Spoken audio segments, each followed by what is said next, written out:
no capítulo 2, versículo 12.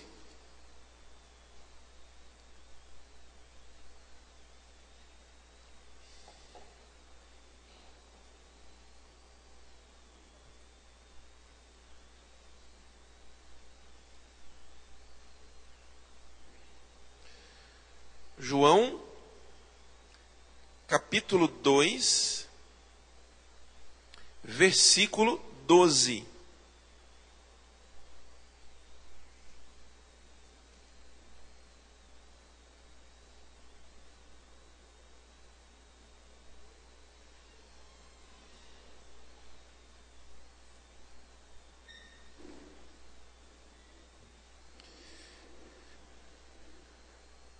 Diz assim o texto. João 2:12. Depois disso, Jesus desceu a Cafarnaum com sua mãe, seus irmãos e seus discípulos. E ali ficaram durante alguns dias. Quando já estava chegando a Páscoa judaica, Jesus subiu a Jerusalém. No pátio do templo, viu alguns vendendo bois, ovelhas e pombas, e outros assentados diante de mesas, trocando dinheiro. Então ele fez um chicote de cordas e expulsou todos do templo, bem como as ovelhas e os bois. Espalhou as moedas dos cambistas e virou as suas mesas. Aos que vendiam pombas, disse: tirem essas coisas daqui. Parem de fazer da casa de meu pai um mercado. Ou em outras versões diz assim, um covil de salteadores. Seus discípulos lembraram-se que está escrito: o zelo pela tua casa me consumirá. Fecha seus olhos mais uma vez, vamos orar. Senhor, nós pedimos ao Teu Espírito Santo para que fale ao nosso coração agora, conforme a necessidade que cada um tem aqui. O Senhor é aquele que nos esquadrinha, que nos analisa detalhadamente.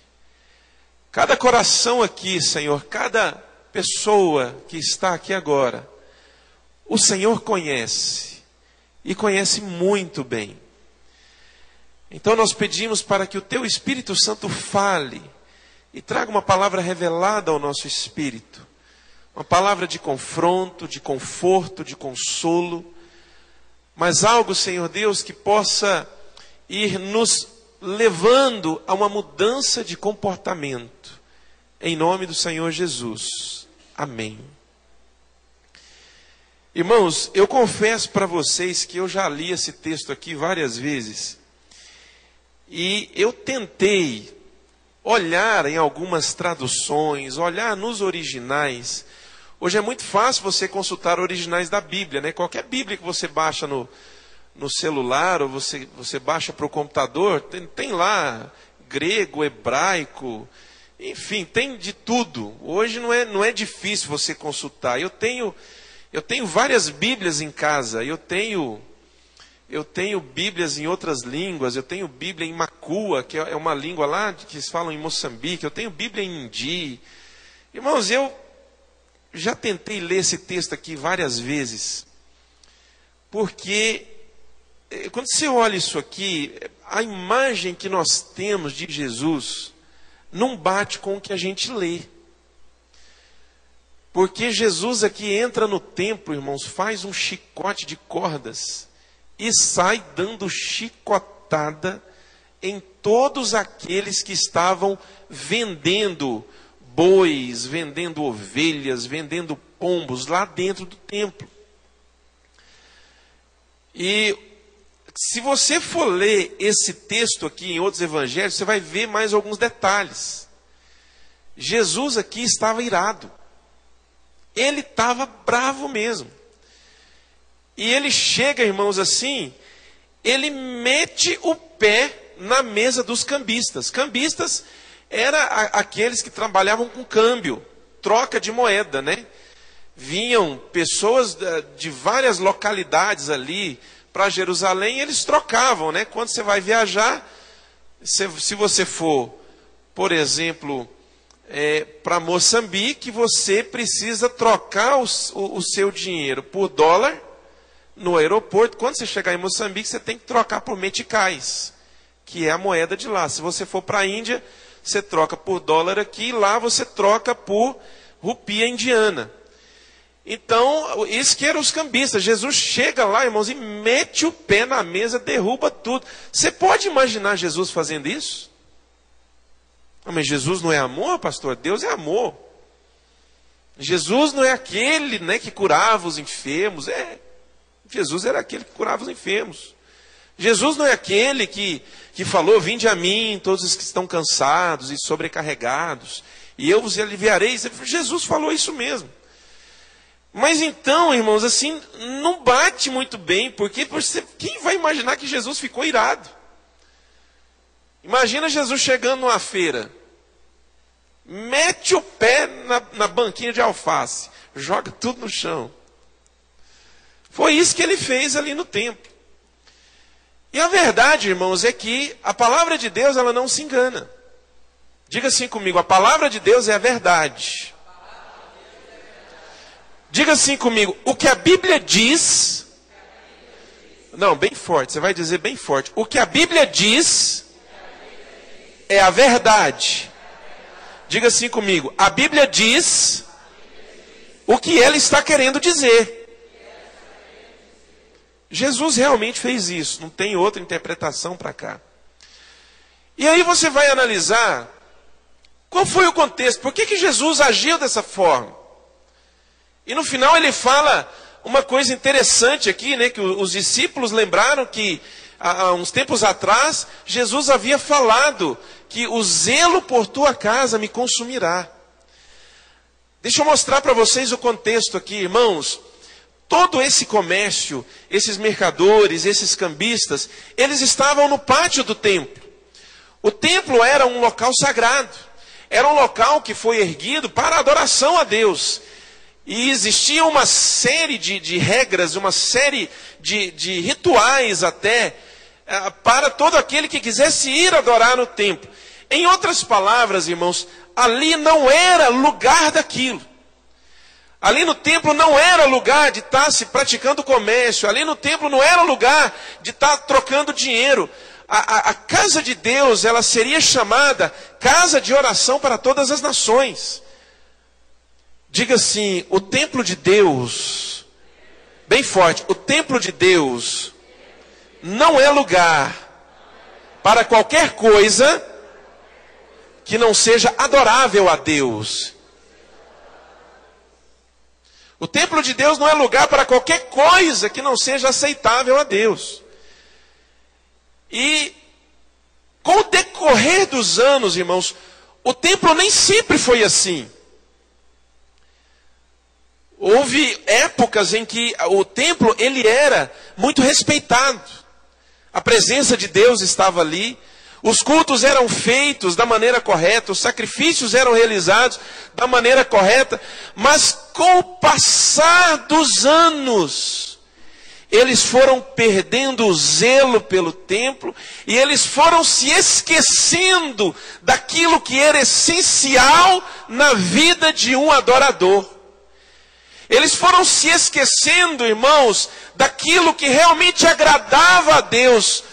Como me apresentar diante de Deus? Como deve estar o meu coração para que realmente possa haver um relacionamento com Deus? Com o passar dos anos, irmãos, eles foram se esquecendo daquilo. Eles foram se afastando daquilo, até que o templo se torna esse lugar. Um lugar onde eles não tinham mais aquele respeito. Um lugar onde eles não tinham mais aquele zelo.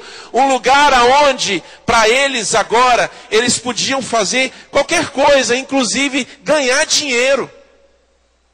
vender para quem precisava. Eu estou indo ali, antigamente era assim, né? Era com sacrifício que eles adoravam a Deus. Eu estou indo ali fazer um sacrifício a Deus porque eu cometi um pecado. Então eu vou lá e ali dentro mesmo do templo já existe um local que pode me vender o cordeiro, que pode me vender a pomba, conforme a lei de Moisés mandava. Isso, irmãos, tem falado muito forte ao meu coração. Sabe por quê?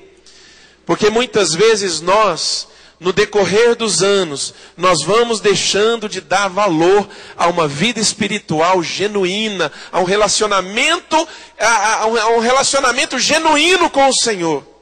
De forma que aquilo que antigamente, há uns tempos atrás, era importante para mim, hoje já não é mais. De forma que, há uns tempos atrás, aquilo que eu valorizava e que eu praticava e que era agradável a Deus, eu não pratico mais. Aí, irmãos, presta atenção nisso aqui. Esse templo aqui, ele vai se tornando lugar. Ele vai se tornando um covil de salteadores. Quantos estão entendendo isso? Você é templo do Espírito Santo de Deus.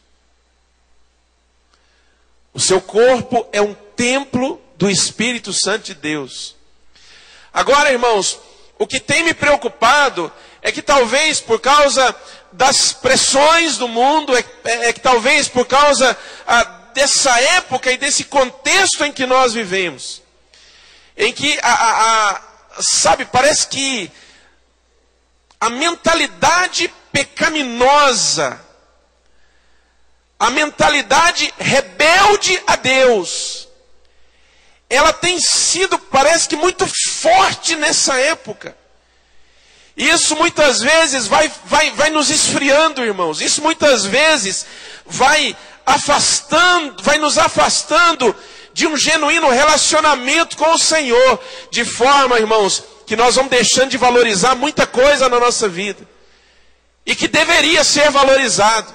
Nós vamos deixando, irmãos, de praticar muita coisa na nossa vida com o Senhor, que deveria ser praticado.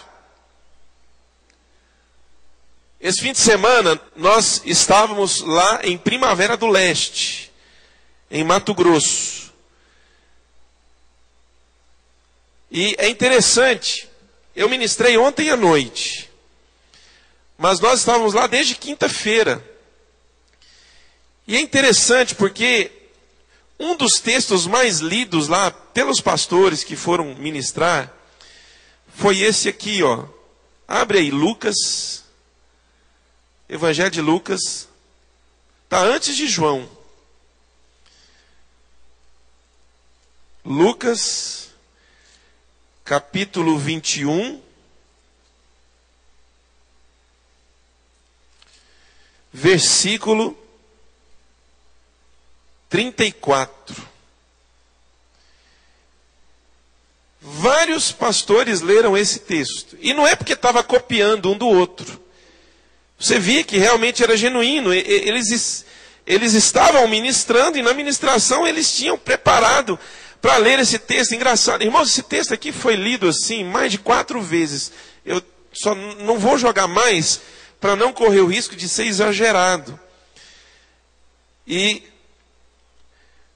nós tivemos lá quinta, sexta de manhã, sexta à noite, sábado de manhã, sábado à noite. Nós tivemos 6 pastores ministrando, inclusive eu. E dos 6, 4 citaram esse texto aqui, olha, presta atenção, Lucas 21, 34.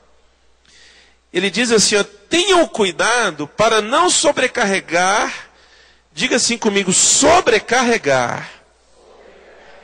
Mais uma vez, bem forte, sobrecarregar. Presta atenção aqui, olha aqui para mim. Existe a carga e existe a sobrecarga. A carga muitas vezes não é o problema. O problema é a sobrecarga. Estão entendendo? Porque o que você vai ler aqui é muito interessante. Porque ele vai falar assim de ansiedades da vida. Ele vai falar de preocupações da vida. É nisso que nós vamos focar agora. Por que muitas vezes o nosso templo ele vai se tornando um covil de salteadores? O que eu quero dizer com isso? Eu não estou querendo dizer que demônios vão entrando dentro de você. Não é isso. Eu estou usando uma figura de linguagem, estou usando uma ilustração para mostrar para você que dentro de você, você começa a cultivar coisas que não agradam a Deus. Ou você começa a deixar de cultivar coisas que agradam ao Senhor. E muitas vezes, irmãos, o problema não é aquilo que você está cultivando. O problema é aquilo que você deixou de cultivar. O problema é aquilo que você deixou de fazer. Muitas vezes o problema não é aquilo que você está fazendo agora. Não estou falando que se você estiver praticando pecado, está tudo bem, não é isso. Mas o que eu quero dar ênfase é que muitas vezes o que vai nos afastando do Senhor não é o que nós estamos praticando agora, mas é o que nós deixamos de praticar. A vida de oração, a meditação na palavra, a adoração, um relacionamento com o Senhor. Isso vai nos tornando, irmãos, um lugar vazio da presença de Deus. Então o texto que nós vamos ler aqui agora, ele vai falar sobre isso, ansiedades da vida. Então olha aqui para mim, existe a carga e existe a sobrecarga. O problema não é a carga, o problema é a sobrecarga. Então olha o que o texto diz, ele diz assim: tenham cuidado para não sobrecarregar o coração de vocês de libertinagem, bebedeira e ansiedades da vida. É aqui que eu quero focar, ansiedades da vida. Porque senão você vai falar assim, nossa, domingo o pastor falou que uma coisa é carga, não é problema, outra coisa é sobrecarga. Então se no meu coração tiver uma carga de libertinagem, de bebedeira, está tudo bem, foi isso que o pastor pregou à noite. Não foi, você não entendeu. A sobrecarga que eu estou falando aqui, e a carga, é de ansiedades da vida, porque libertinagem e bebedeira não pode ter nada na sua vida. Amém, querido? Diga assim, eu entendi. Bem forte. Não, você não entendeu não. Fala de novo, eu entendi. Que bom, então vamos seguir. Tenham cuidado para não sobrecarregar o coração de vocês de libertinagem, bebedeira e ansiedades da vida, e aquele dia venha sobre vocês inesperadamente. Pois ele virá sobre todos os que vivem na face de toda a terra. Estejam sempre atentos e orem, para que vocês possam escapar de tudo que está para acontecer e estar em pé diante do Filho do Homem. Vamos ser bem direto, do que Jesus está falando aqui? Que dia é esse? O dia da sua volta, para levar a igreja arrebatada, não da segunda vinda. Ele está falando aqui do arrebatamento, primeiro. Ele está falando aqui da grande tribulação, que vai começar logo após o arrebatamento da igreja, e vai durar 7 anos. E quando você estuda Apocalipse, você entende que essa grande tribulação, ela vai ser uma tribulação tal qual jamais houve e jamais haverá em toda a terra. Há texto em Apocalipse que diz assim que os homens se achegarão debaixo de montanhas e vão clamar para que elas caiam sobre eles, para escondê-los da face daquele que está por vir. Há texto em Apocalipse que diz que a morte será retirada da terra. De que forma? As pessoas tentarão morrer e não vão conseguir morrer. De que jeito que é isso, pastor? Não sei, a Bíblia está falando. Eu acredito no que a Bíblia está dizendo. As pessoas não vão poder morrer. Isso é a grande tribulação. Jesus está falando dela aqui. Então, repete comigo. Jesus está falando sobre o arrebatamento da igreja. Vamos lá, todo mundo bem forte. Arrebatamento. Bem forte. Grande tribulação. Agora, olha outra coisa que Jesus falou aqui nesse texto. Ele disse assim: porque esse dia virá sobre todos os que habitam na face de toda a terra. Então, meu irmão, eu quero dizer uma coisa para você. Esse dia virá. Eu não acredito. Problema seu. O fato de você não acreditar não quer dizer que não vai acontecer. Ah, mas eu não acredito no que está escrito aí. Tudo bem, você pode não acreditar, é um direito seu. Melhor seria se você acreditasse. Mas eu quero dizer para você que o fato de você não acreditar não vai mudar a realidade, querido, porque vai acontecer. Porque esse dia virá sobre todos os que habitam na face de toda a terra. Então diga assim comigo: arrebatamento, bem forte, grande tribulação, bem forte, vai acontecer. A última coisa que Jesus fala aqui, olha o que ele diz: estejam sempre atentos e orem para que vocês possam escapar de tudo que está para acontecer e está em pé diante do Filho do Homem. Jesus falou que tem um jeito de escapar. Você não quer dizer glória a Deus? Eu vou dizer glória a Deus. Tem jeito de escapar. Tem jeito de escapar. Aqui ele fala da igreja que vai ser arrebatada. Mas então como que funciona isso? Volta lá para o início do texto e começa a ler. Olha o que Jesus fala. Ele diz assim, versículo 34. Tenham cuidado para não sobrecarregar o coração de vocês. Para não sobrecarregar. O nosso foco é o quê? Ansiedades da vida. Ansiedades da vida. Nós estávamos falando que muitas vezes o problema não é aquilo que você pratica. Mas o problema é aquilo que você deixou de praticar e que começou a afastar você do Senhor, de forma que hoje você não valoriza mais tempo com Deus, você não valoriza mais a santidade, você se entrega ao pecado porque perdeu o temor do Senhor, não há mais temor no seu coração. Por que não há mais temor no coração? O temor no coração vai embora quando não mais se tem relacionamento com o Senhor. O templo aqui vai se tornando um lugar vai se tornando um covil de salteadores. Começa a entrar, irmãos, coisas que não deveriam. Começa a sair coisas que não deveriam sair. Começa, irmãos, a surgir coisas que não deveriam surgir. Não deveria ser assim. Começa-se, irmãos, a dar valor naquilo que não tem valor. Começa-se a não dar valor naquilo que tem valor para o Senhor, naquilo que importa. E o que vai causando isso muitas vezes? O que vai causando isso no templo, irmãos? Pegando o contexto aqui do versículo que nós acabamos de ler. Sobrecarga de ansiedades da vida. Irmãos, uma vida tumultuada.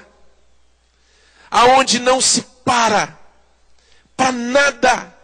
Não se tem tempo para nada. É uma correria, irmãos. No final da noite você está cansado. Cansado como? Fisicamente. Não, pastor, eu estou cansado porque o diabo está intentando contra a minha vida. Não, amado, não é porque o diabo está intentando contra a sua vida. Você está cansado porque trabalhou demais, porque ralou demais, porque não parou, porque não quietou. E ao longo dos anos, irmãos, isso vai gerando uma sobrecarga dentro de nós. O que Jesus fala?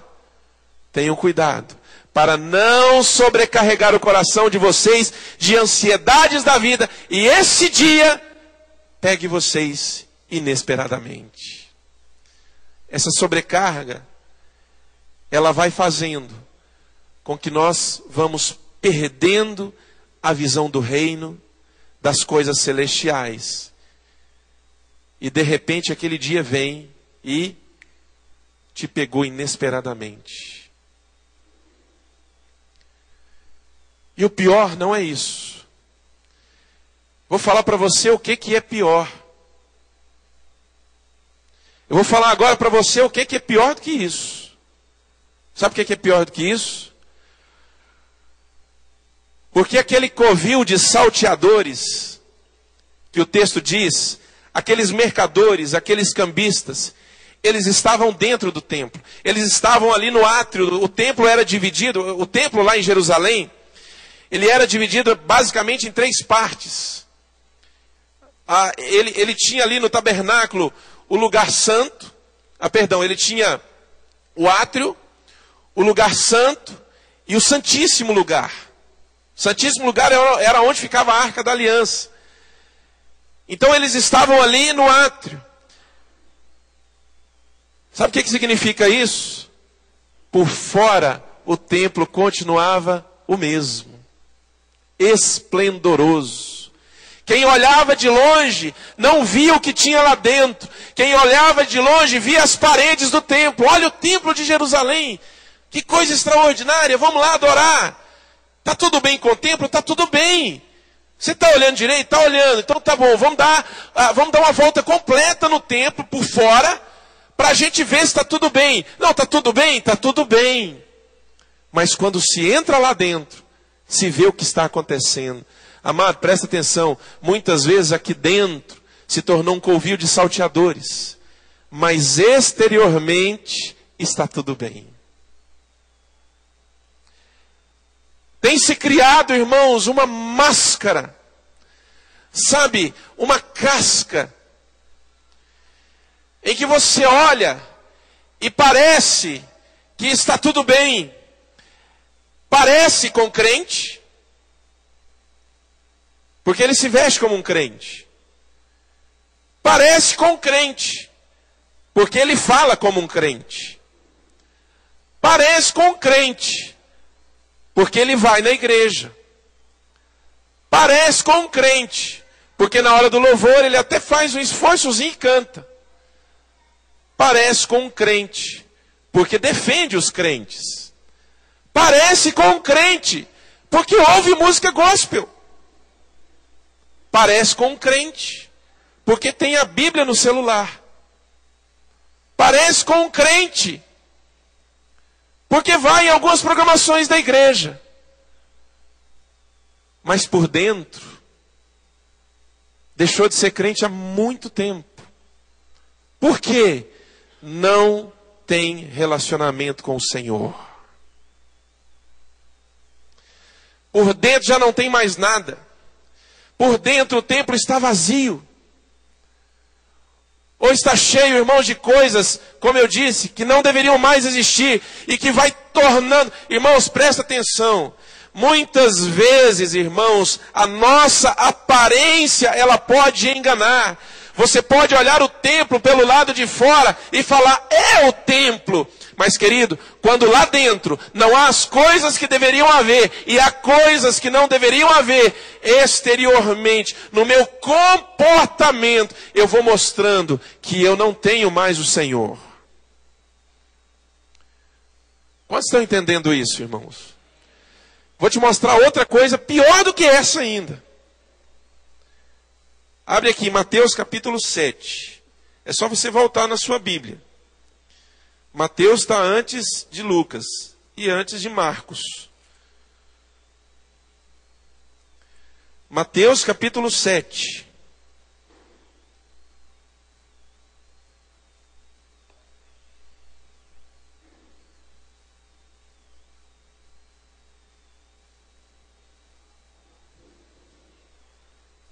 Versículo 21. Isso aqui é a ilustração exata daquilo que nós estamos falando.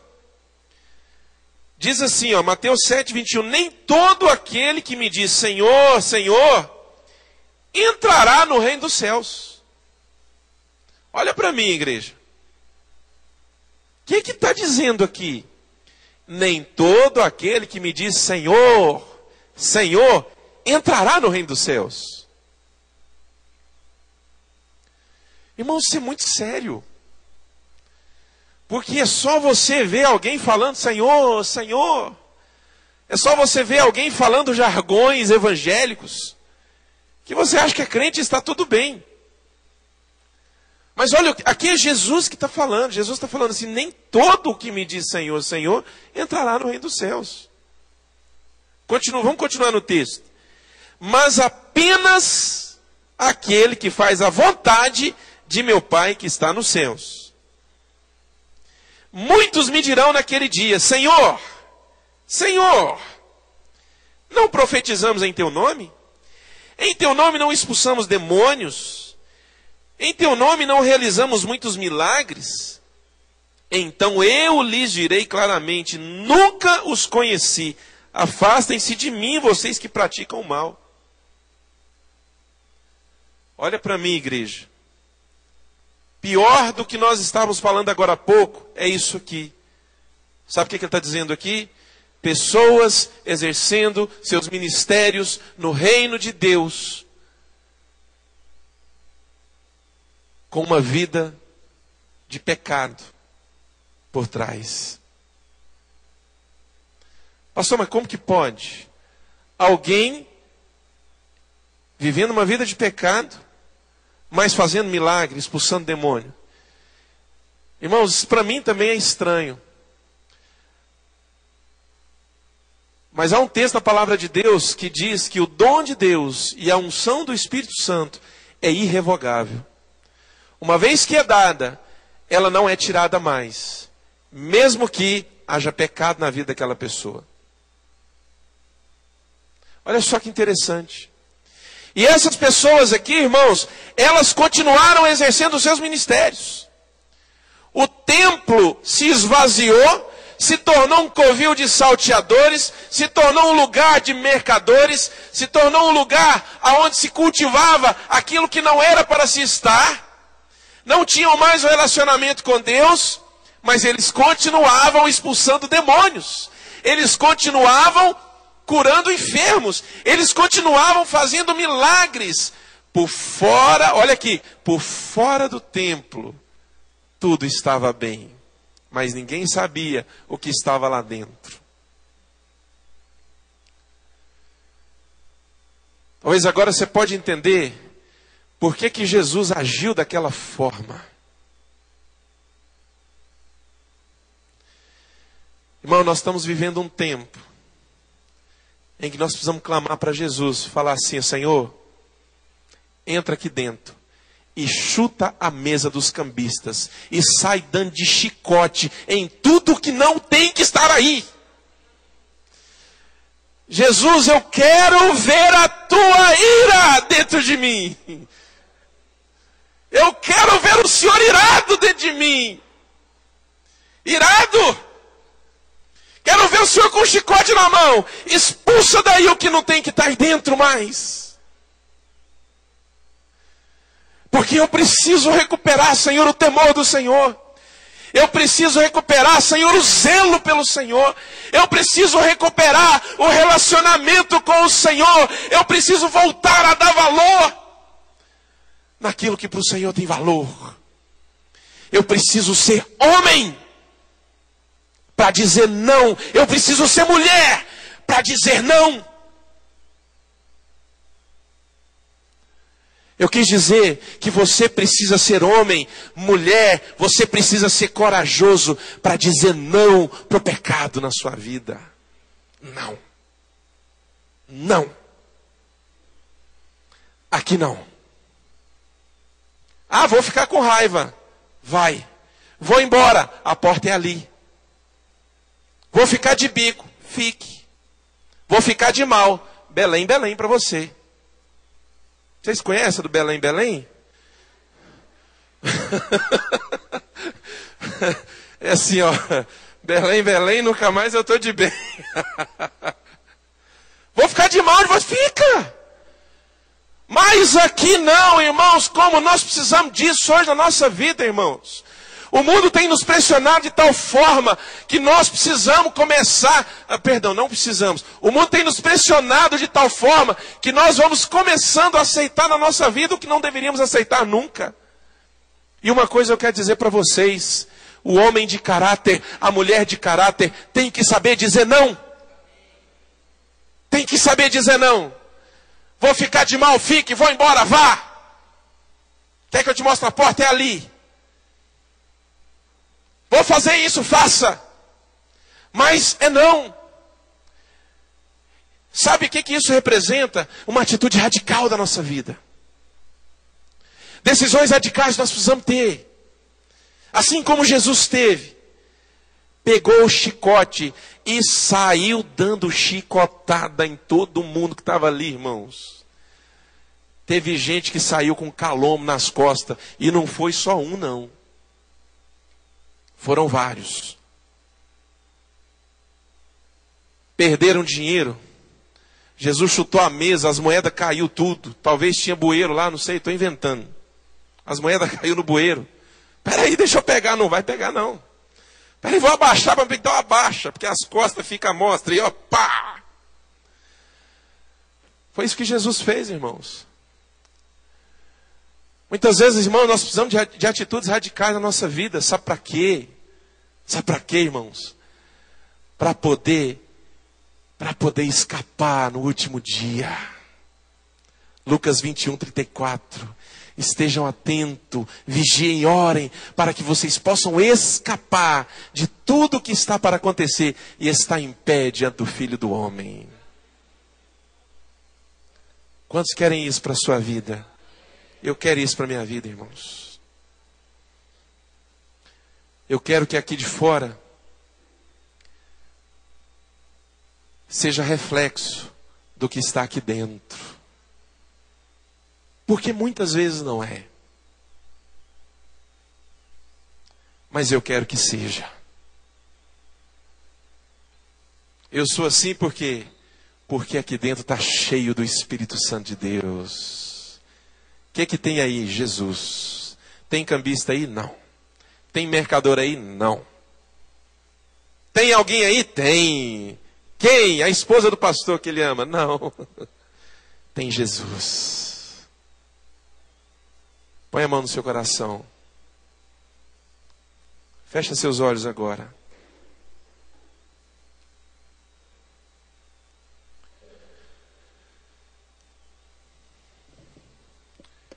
O Espírito Santo quer mudar a sua vida, meu amado.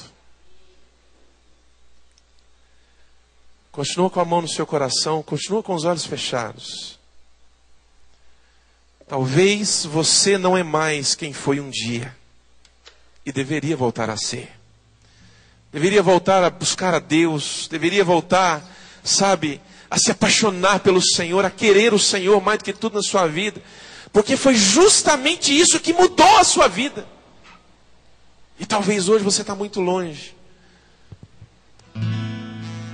Mas hoje, irmãos, é quando Jesus está vindo com o chicote. Não se assuste, por favor. Não se assuste. O chicote não é para você, o chicote é para aquilo que está dentro de você e tem que sair. Então fala assim: Senhor Jesus, fala aí no seu coração. Fala aí: